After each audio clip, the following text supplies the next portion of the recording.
Presidentja e Kosovës, Vjosa Osmani, ka komentuar në një intervistë për BBC-n lidhur me mundësinë e të qenurit pjesë e bordit për paqe dhe uljen pranë presidentit e Rusisë Vladimir Putin, i cili gjithashtu është ftuar nga presidenti Trump për të qenë antar i kësaj nisme. Gazetari i BBC-s e pyeti se si do të ndihej nëse do të ulej pranë liderit rus në këtë organizatë ndërkombëtare. Osmani u përgjigj duke thënë se pjesëmarrja e Kosovës në këtë bord është e ndryshme nga përfshirja e saj në Kombet e Bashkuara, ku Rusia ka të drejtë vetoje dhe ka bllokuar shpesh integrimin e Kosovës.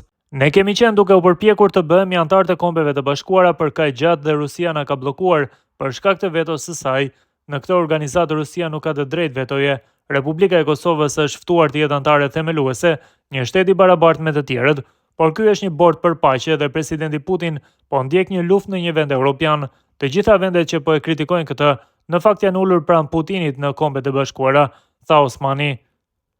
Presidentja theksoi se edhe Mbretëria e Bashkuar si antare e përhershme e Këshillit të Sigurimit të OKB-s me të drejtë vetoje është ulur pranë Rusisë në të njëjtën organizatë.